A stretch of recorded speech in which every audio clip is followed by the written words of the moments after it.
Hi Facebook. Today is Monday, September 23rd, 2019. This is your HR Moment from Menifield Associates, LLC, and I am your Chief Equipping Officer, Angela Hooper-Menifield. So, I had someone submit a question, and they wanted to talk a little bit about insubordination, and specifically if they had the ability as a supervisor to fire someone for being insubordinate. And so my answer is a little bit twofold, because technically, sure, you can fire someone for being insubordinate, but you can fire someone for anything. In essence, the bigger question is, will a firing for insubordination stick, or is it enforceable? That's really the tricky question, right? So, what is the definition of being insubordinate? Being insubordinate means that you willfully disobeyed, or you were defiant and you chose not to do something that a supervisor asked you to do. The challenge and the reason why many organizations, and I know in the federal government, insubordinate was taken off the list of charges that a supervisor could enforce against an employee, because in order to say someone was insubordinate, you have to be in awareness of the operation of their mind. Now, you might be wondering, well, Angela, what exactly do you mean by that? It's pretty clear when somebody is insubordinate. No, it isn't. Case in point, I work for you. You say to me, Angela, I need you to do this report. And I don't do it. And when you ask me if I did it, I say, no, I didn't do it. And you say, well, are you going to do it? And I say, no, I'm not going to do it. And then you're my supervisor and you say, okay, well, you're insubordinate, so I'm going to charge you with insubordination. Here's your dilemma. How do you know I was insubordinate?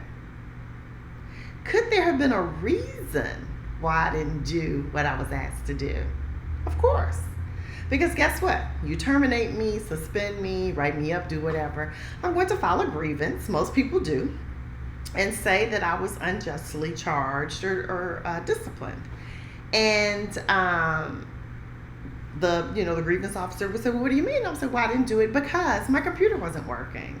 Or I didn't do it because I didn't understand the instructions. Or I didn't do it because no one helped me. Or I didn't do it because right? Fill in the blank. So there's a difference between did I do it and was I insubordinate?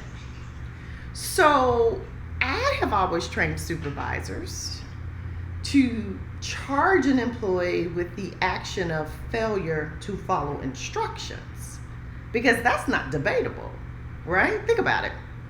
Same scenario. Angela, do the report? No. Okay. You can write me up for failure to follow instructions. The instructions are clear. The report needs to be done. You told me to do it. I didn't do it. But you can't say that I was insubordinate.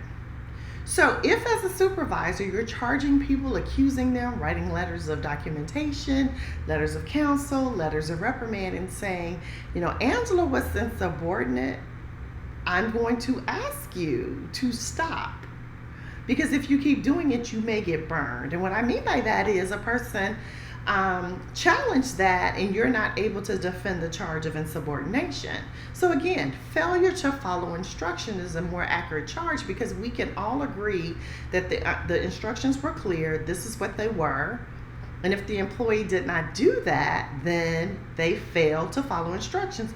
That way we don't have to get caught up in the why. And I think oftentimes that's the issue with supervisors. We're caught up in the why. Going back to my earlier video a couple of weeks ago when we talked about attendance. Why do we need to worry about why people weren't at work? That's getting in the weeds and is putting the charge on us to play judge, jury, and executioner, right?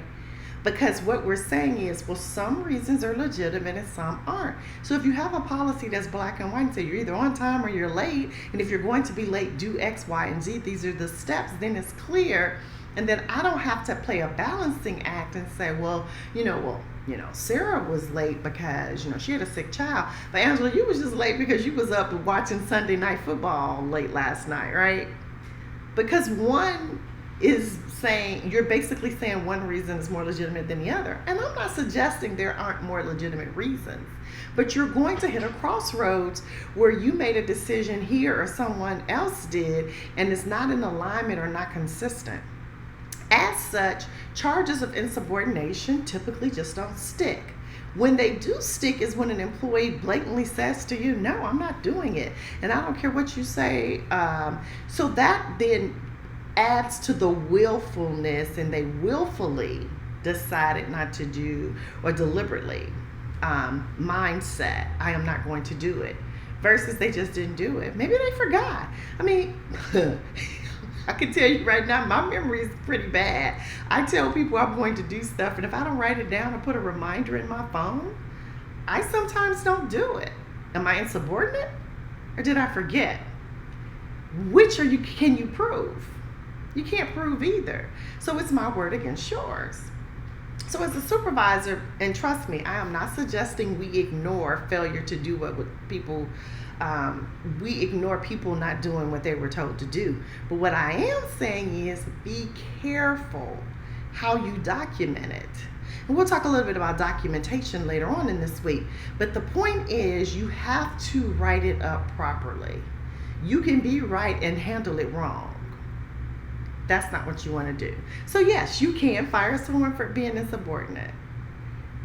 Unless you can really prove the willingness to not do X and Y, you may have a very difficult time with that charge being sustained. So quit using terms like insubordination and just charge people or document and write them up for failure to follow instructions. I promise you it will save you a lot of grief and headache if this is elevated and turned into a grievance or turned into something that's bigger, EEO complaint and things like that.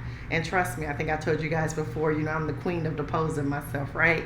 Because a lot of times when that happened, people did say that I was picking on them, discriminating against them or whatever.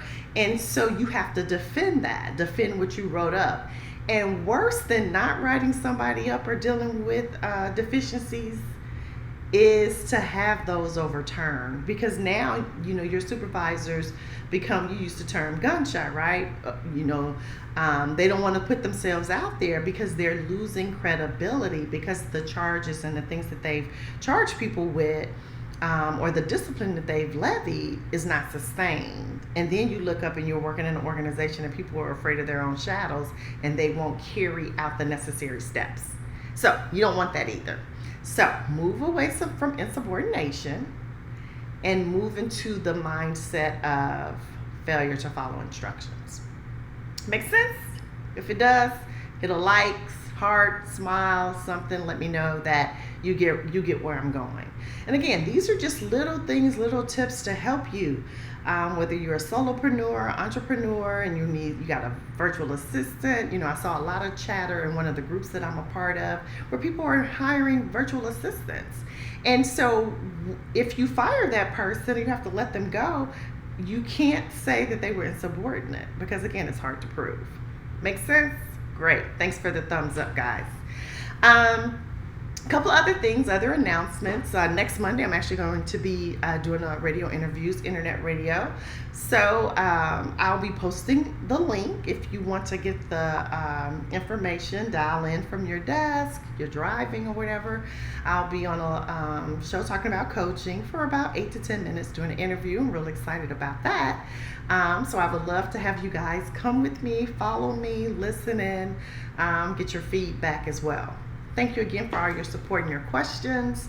I appreciate this question about insubordination. It's actually something that I try to always cover whenever I do supervisory training, whether that's a performance metrics, KPIs, and things like that, because people tend to still use that word and use that as a reason to write employees up. So no, people are not insubordinate, and I'm not saying they're not, but it's hard to prove. So you want to write them up for something you can prove. You can prove that they didn't follow your instructions. Again, provided your instructions were clear, and ideally that you put them in writing. So this has been your Monday September 23rd, HR Moment with Menifield Associates. And again, I'm Angela Hooper-Menifield. I'd love to have you come join me on my Facebook page or my group, as well as if you're interested in really just learning how to do some of these things better, write up employees, deal with clear, definable objectives and goals, measurables and things like that. We love to have you join our community. It's where we build and equip supervisors and teams.